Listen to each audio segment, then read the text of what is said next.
মুখ্যমন্ত্রী রাজ্যে তিনি যে কোনো জায়গায় যেতে পারেন। আমরা ভারতীয় হিসেবে প্রত্যেকের জায়গায় যেতে পারি, এটা নিয়ে কোনো সমস্যা নেই।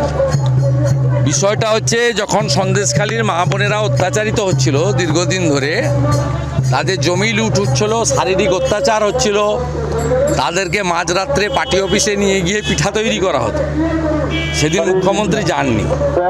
একজন মহিলা হিসেবে তার যে কর্তব্য করা উচিত ছিল সেটা তিনি করেননি।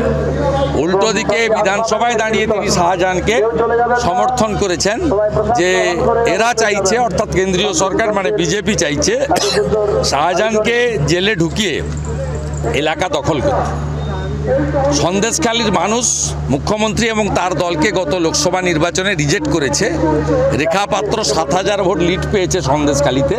বসিরহাট আমরা জিততে পারিনি, তার কারণ 50%-এর বেশি, 60%-এর কাছাকাছি মুসলমান ভোট আছে। মুসলমানরা আর যাই করুক, তারা বিজেপিকে ভোট দেয় না ধর্মীয় কারণে। হিন্দুরা ভোট দেয় উন্নয়নের জন্য, ধর্মীয় কারণে নয়। হিন্দুরা বিভক্ত হয় আর মুসলমানরা মোদিজির রেশন নেয়, মোদিজির ভ্যাকসিন নেয়। ভোটের সময় আমাদেরকে হিন্দুদের পার্টি বলা হয়।